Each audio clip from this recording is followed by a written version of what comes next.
Coucou, c'est Créador, bienvenue pour cette nouvelle vidéo. On se retrouve pour la 3e page d'Art Journal dans notre artbook. Je vais réaliser cette page pour le challenge de mars dans le groupe Rubika Scrap. Le thème de ce challenge de mars, c'est herbier botanique.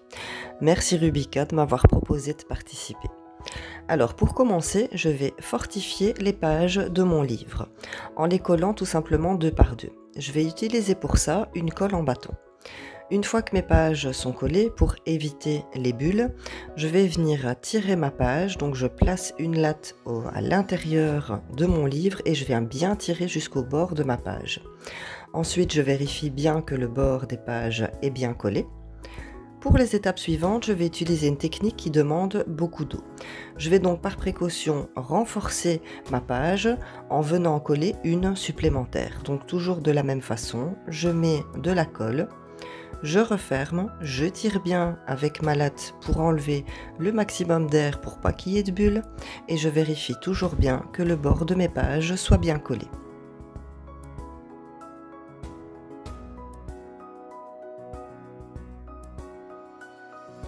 Je vais utiliser du gesso blanc. Si vous n'en avez pas, vous pouvez le remplacer par de la peinture acrylique blanche. Si vous voulez en savoir plus sur ce produit, je vous mets le lien de la vidéo en haut de votre écran. Je vais placer une protection en plastique derrière chacune de mes pages. Il s'agit tout simplement de fond de sac de course. Je vais commencer par appliquer une première couche de gesso que je vais venir sécher avec un heat gun. Si vous n'en avez pas, vous pouvez le remplacer par un sèche-cheveux. Je vais maintenant appliquer une deuxième couche de gesso blanc. Je vais l'appliquer uniquement sur le tour de ma page parce que j'ai envie de garder apparentes les écritures au centre de ma page. Une fois donc que j'aurai appliqué cette deuxième couche, je vais venir sécher avec un heat gun.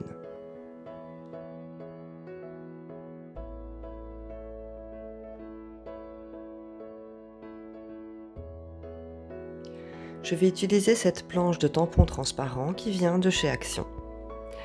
Je vais utiliser l'encre StazOn parce que c'est une encre qu'on peut utiliser sur toute surface. Je vais placer mon tampon sur un morceau de plastique. Le plastique est beaucoup plus souple que le bloc acrylique, ce qui facilite le tamponnage et ça évite aussi le ratage des tampons. Je viens ensuite tamponner mon tampon un petit peu partout sur ma page.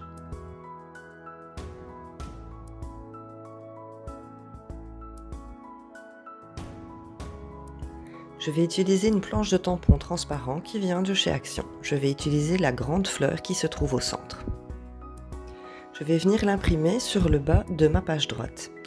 Je l'imprime de façon à ce qu'elle démarre de l'arabesque que j'ai tamponné juste avant. Je fais la même chose sur ma page gauche. Je viens la réimprimer juste au-dessus du premier tamponnage pour avoir un effet de rosier grimpant. Je vais utiliser un tampon de la marque Finaber qui me fait penser à l'écorce d'un arbre. Je vais venir imprimer ce tampon écorce aux 4 coins de ma page.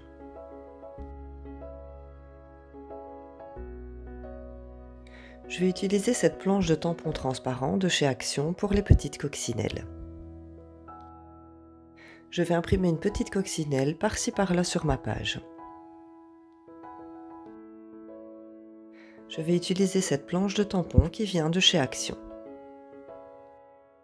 Je vais tamponner ce petit bouquet de violettes au centre de mon arabesque sur ma page gauche et sur ma page droite. J'ai reçu cet échantillon de poudre Bruchot de couleur lime citron. Je vais donc tester.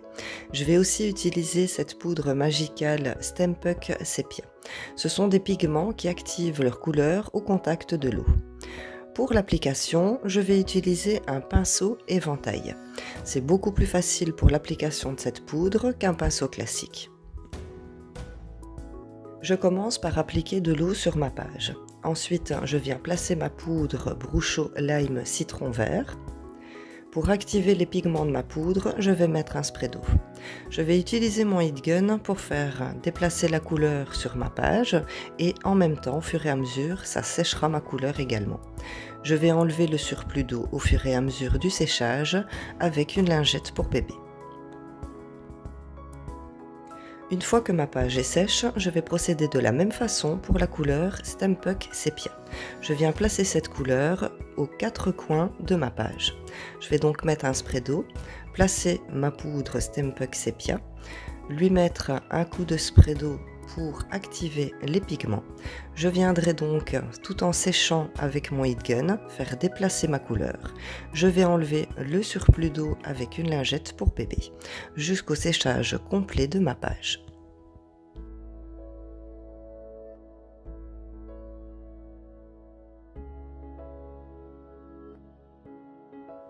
Je vais utiliser le set numéro 4 de pochoirs de chez Action. Ce sont des pochoirs de taille A5. Je vais utiliser mon enduit de lissage pour remplacer la pâte à structure du commerce. Vous pouvez également faire votre pâte à structure vous-même. Je vous mets le lien de la vidéo en haut de votre écran. Je vais appliquer mon pochoir avec donc mon enduit de lissage sur le bas de ma page gauche. Ensuite, je vais venir avec mon couteau donner un petit effet en venant un petit peu étaler comme ça au couteau pour donner un effet ma pâte à texture. Je vais faire la même chose sur le haut de ma page droite.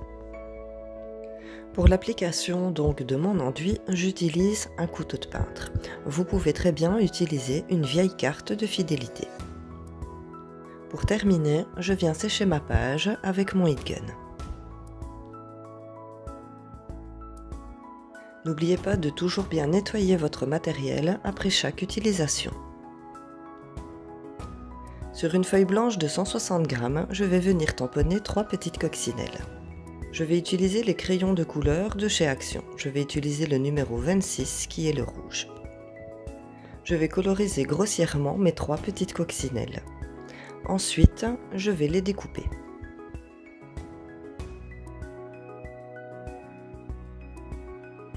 Je vais ensuite venir coller mes petites coccinelles sur les tamponnages que j'ai fait sur ma page, ce qui donnera un petit effet 3D. Je vais utiliser cette planche de tampon transparent de chez Action. Je vais utiliser l'encre Stézone pour le tamponnage, qui est une encre qui peut se tamponner sur tout support. Je vais imprimer mon tampon sur une feuille d'imprimante de 80 g qui a été vieillie au café. Je viendrai ensuite au centre imprimer mon petit bouquet de violettes. Une fois que mon tamponnage est terminé, je vais venir le découper et le coller sur ma page droite.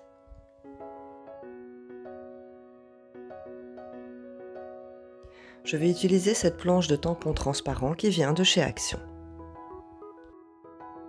Sur une feuille blanche de 160 g, je vais venir imprimer mon étiquette. Ensuite, j'écrirai mon sentiment à la main avant de la découper. Je vais utiliser l'encre en gouttes numéro 27 de chez Action pour ancrer les bords de mon étiquette.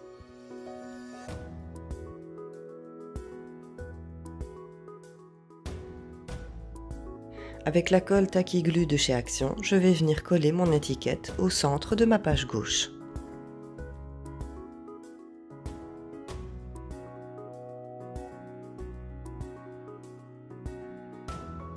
Voilà, ma page est terminée. Je vais vous rapprocher pour que vous puissiez mieux voir en détail.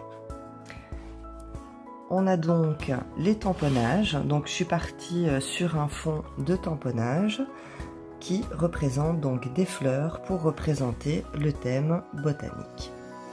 On peut voir les petites coccinelles donc que j'ai réimprimé, découpé donc sur une feuille sur le côté et que je suis venue repositionner donc au-dessus du tamponnage.